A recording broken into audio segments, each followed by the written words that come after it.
Lanjutan pertandingan di fase grup Piala Dunia 2026 mempertemukan Jerman menghadapi Pantai Gading.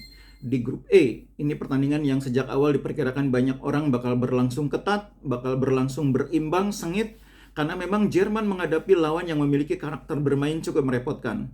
Pantai Gading ini memiliki pemain-pemain yang secara postur kuat, mereka juga punya kecepatan, sementara skill mereka tidak kalah dari pemain-pemain Jerman karena pemain-pemain Pantai Gading sebagian besar juga bermain di liga-liga besar di Eropa.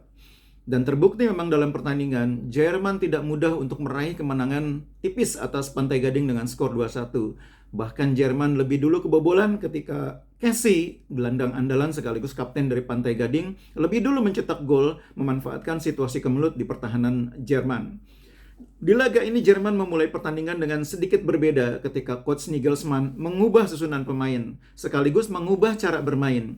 Jadi dia di pertandingan ini bermain dengan formasi yang agak berbeda. Kalau di laga sebelumnya bermain dengan formasi 4-2-3-1, kali ini Jerman bermain dengan formasi 3-4-3. Tetap tanpa striker murni karena di depan seperti biasa Kai Havertz bermain sebagai false nine atau striker palsu. Nah, yang menarik di belakang ada perubahan ketika gelandang Kimmich yang biasa bermain juga sebagai bek kanan didorong lebih masuk ke dalam sebagai salah satu dari 3 bek tengah. Jadi dia menempati posisi bek tengah kanan, sementara di sampingnya ada Jonathan Tah dan Nico Schlotterbeck. Kemudian masuk Rudiger juga sebagai pengganti.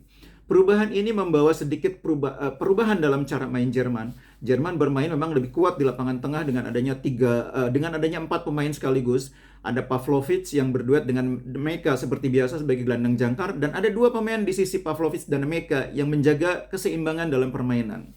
Masalahnya kemudian adalah dengan formasi seperti itu daya gedor Jerman agak sedikit berkurang. Ya, Jerman tetap bermain dengan 3 pemain di mana Wirtz didorong lebih ke kiri. Sementara di sisi kanan ditempati oleh Leroy Sané dan seperti biasa Kai Havertz menjadi false nine. 3 pemain depan ini agak sedikit kurang tajam memang di pertandingan awal karena memang kurang support dari lini tengah. Itu bisa terjadi karena gelandang-gelandang Pantai Gading melakukan perlawanan yang sangat baik, memberikan perlawanan yang mampu mengimbangi lini tengah Jerman. Itulah sebabnya daya dobrak Jerman di laga ini memang terasa tidak setajam biasanya. Sisi kanan terutama yang ditempati oleh Leroy Sané meskipun didukung oleh Jamal Musiala terlihat kesulitan membongkar pertahanan kuat yang dibangun oleh para pemain Pantai Gading. Sisi kiri yang ditempati oleh Florian Wirtz dibantu oleh Brown sebetulnya sedikit lebih baik dalam membongkar pertahanan lawan. Tapi tetap secara keseluruhan Pantai Gading yang dipimpin oleh pemain berpengalaman Frank Casey mampu mengimbangi lini tengah Jerman terutama dan juga sangat rapat di area pertahanan, mempersulit pergerakan para pemain Jerman. Meskipun kita di laga ini sudah melihat bagaimana Wirtz berusaha untuk melakukan rotasi posisi dengan Kai Havertz berkali-kali keduanya bertukar posisi. Wirtz juga banyak mencoba melakukan upaya untuk menarik posisi bek lawan dengan bergerak ke tengah. Tapi Pantai Gading bermain cukup disiplin, bermain cukup rapi, membuat Jerman kesulitan untuk mengimbangi permainan. Itu sebabnya di babak kedua kemudian kita melihat terjadi sejumlah pergantian pemain dari Jerman yang dilakukan oleh Coach Nagelsmann, memasukkan beberapa pemain yang berbeda. David Raum juga dimasukkan, tapi pergantian yang paling menarik adalah masuknya Undav. Ini pemain Stuttgart yang musim ini bermain cukup bagus di klubnya dan membuat pertandingan menjadi lebih hidup ketika ada Undav, di sampingnya masih ada Kai Havertz. Jadi dengan masuknya Undav, Jerman kembali bermain dengan formasi 2 striker di mana Undav sebagai target man dan Kai Havertz bermain sebagai pemain yang bermain di belakang striker. Ini perubahan yang cukup menarik yang membuat Jerman kemudian lebih hidup daya dobraknya. Nah, satu hal yang menarik mengenai Undav ini adalah dia memang secara fisik tidak terlalu kokoh sebagai striker ya, tapi dia memiliki penempatan posisi yang selalu bagus. Bagaimana dia mencetak gol kedua bagi Jerman itu adalah gambaran kepintaran dia menempatkan diri di posisi yang tepat untuk menerima umpan terobosan. Jadi kemampuan dia memilih posisi yang tepat untuk menerima umpan, kemudian mengeksekusinya dengan baik, itulah kelebihan Undav yang membuat dia sekarang disebut sebagai pemain yang seharusnya bermain sebagai starter sejak awal. Jadi selain Undav yang juga bermain cukup bagus adalah Amiri yang bermain juga sebagai pengganti. Dmeka juga di laga ini juga sebagai pemain gelandang juga bermain sangat baik. Sehingga secara keseluruhan memang di laga berikutnya saya pikir Coach Nagelsmann harus memutar otak bagaimana mengatur susunan pemain yang lebih tepat.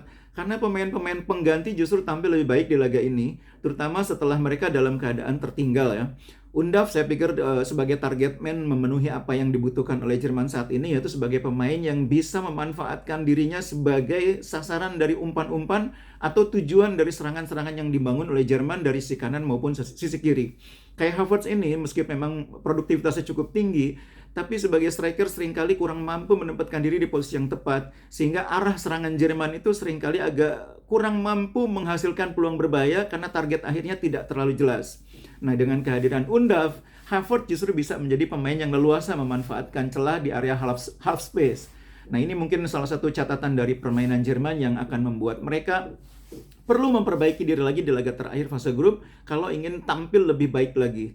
Jerman sudah mulai menunjukkan satu hal yang tidak dimiliki oleh banyak tim lain di pertandingan Piala Dunia, yaitu soal mental juara. Dalam keadaan tertinggal, dalam keadaan tertekan, tidak tampil sebagus biasanya, tapi Jerman tetap tenang, tetap mampu memperbaiki kesalahan-kesalahan, dan perubahan taktik sekaligus perubahan susunan pemain yang dilakukan oleh pelatih kemudian juga terbukti berbuah. Itulah dulu yang pada tahun 80-an, tahun 90-an sering disebut sebagai kekuatan Jerman yang namanya staying power. Kemampuan untuk bertahan dalam situasi sulit, kemudian mampu mengubahnya, dan kemudian menjadikan senjata untuk membalikan keadaan. Staying power Jerman itu mulai kelihatan di laga melawan Pantai Gading, dan mungkin akan menjadi salah satu senjata mereka untuk melaju lebih jauh di Piala Dunia kali ini.